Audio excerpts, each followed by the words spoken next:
Haleluya.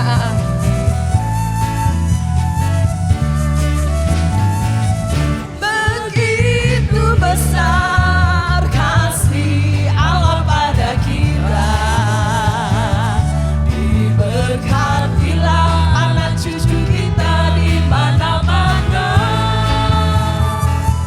Tuhan mengubah miskin dan menjadikan kaya. Dia merendahkan dan meninggikan juga.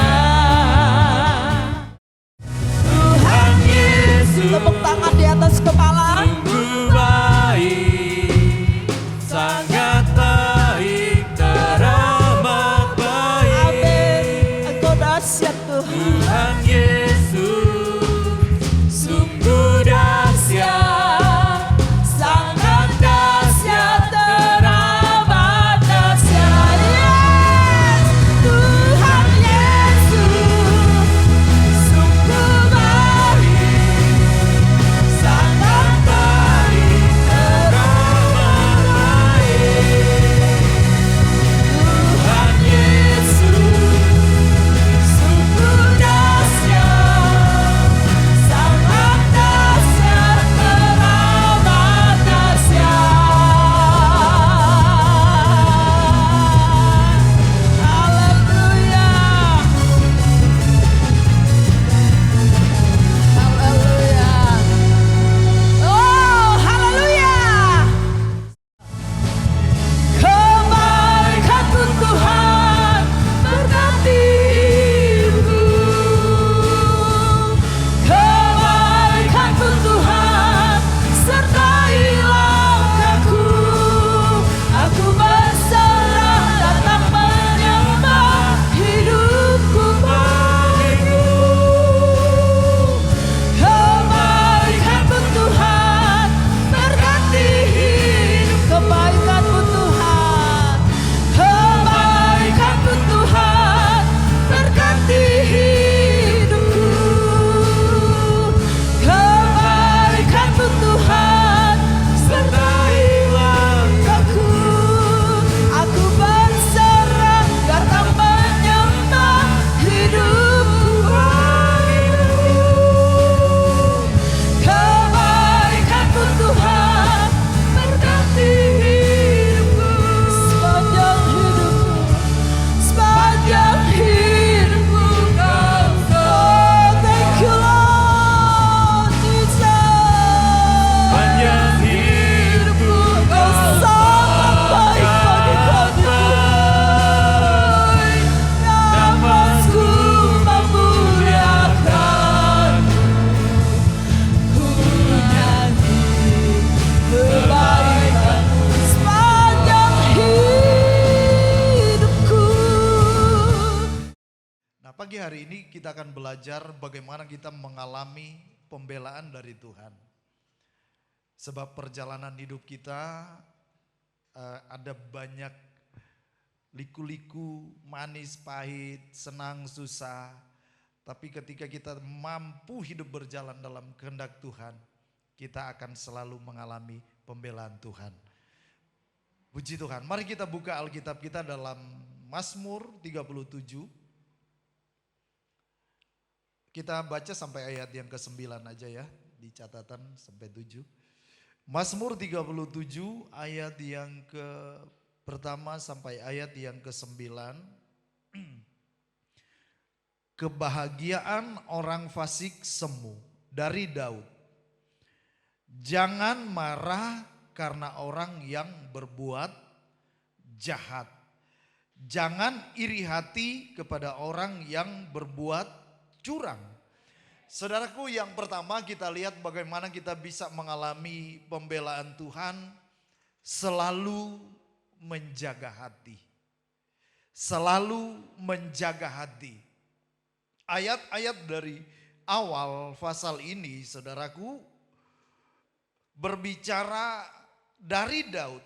Ini adalah sebuah pengalaman pribadi yang dialami oleh Daud, bagaimana dia beberapa kali mengalami istilahnya dizolimi. Waktu dia menjadi gembala domba di padang rumput, kemudian dia melakukan tugas yang dipercayakan oleh orang tuanya, datang di medan pertempuran untuk membawa bekal kepada saudara-saudaranya.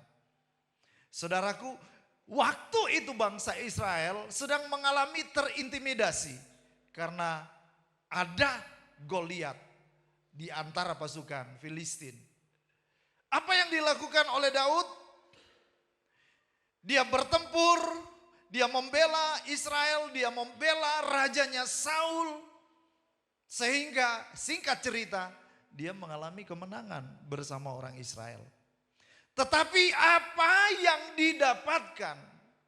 Memang dia mendapatkan sanjungan dari rakyat, tetapi dari Raja Saul menjadi iri hati. Benci dan beberapa kali dia mau membunuh Daud. Dalam pengalaman ini dia menceritakan, jangan marah karena orang-orang yang berbuat jahat. Secara perasaan dia bisa sakit hati. Dia bisa kecewa, saya sudah mempertaruhkan hidup, saya sudah mempertaruhkan nyawaku. Segalanya untuk menjadi prajurit yang baik. Menjadi menantu yang baik.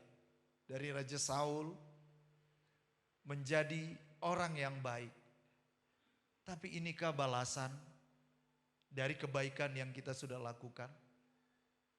Mungkin pernah kita alami, saudara. Kita sudah lakukan yang baik. Kita sudah belajar. Mungkin kita berkata kita belajar menghormati orang ini. Menghargai. Tetapi apa yang dilakukan bagi kita? Malah kita dizolimi. Kita diceritain jelek. Kita ditusuk dari belakang. Dan betapa sakit. Tapi dalam pengalaman Daud, dia bilang, jangan marah karena orang yang berbuat jahat. Artinya, jaga hati. Jangan terpancing. Jangan emosi. Dan jangan ikut-ikut jadi jahat. Ayat yang ke-8 dan ayat yang ke-9, berhentilah marah dan tinggalkanlah panas hati itu. Jangan marah, itu hanya membawa kepada kejahatan. Sebab orang-orang yang berbuat jahat akan dilenyapkan. Ternyata ketika kita marah, pertahanan kita terbuka. Gampang iblis masuk. Gampang iblis menguasai. Dan ketika kita terbawa dengan emosi-emosi yang jahat, saudara, kita jadi jahat. Dan firman Tuhan bilang orang jahat itu akan dilenyapkan.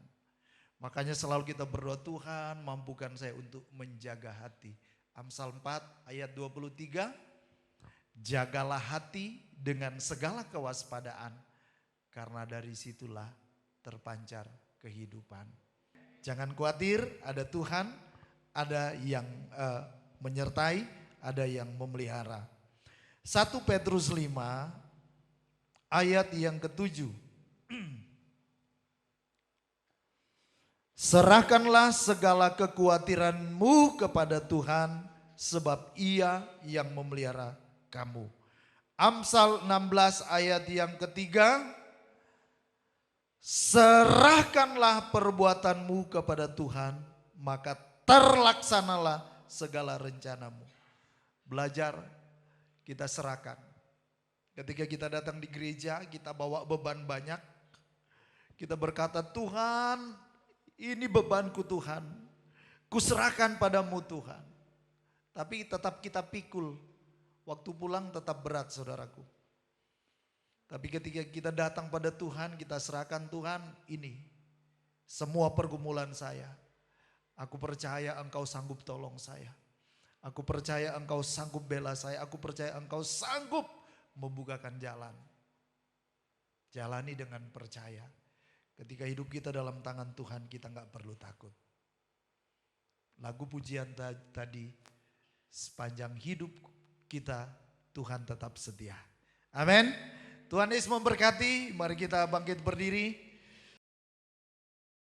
Dampak dari kita percaya, kita jaga hati, kita diam dalam naungan Tuhan. Tuhan menjawab doa-doa kita. Ia memelihara kita, Ia membela kita. Mari Ibu Gembala maju ke depan.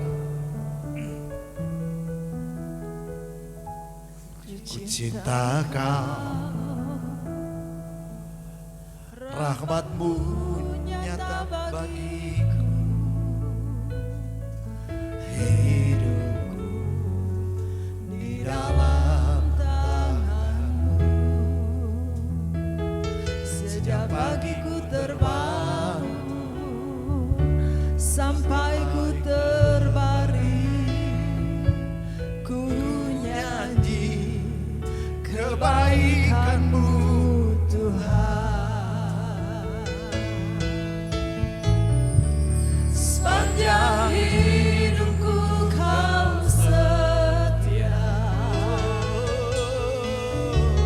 sepanjang hidupku Kau sangat baik.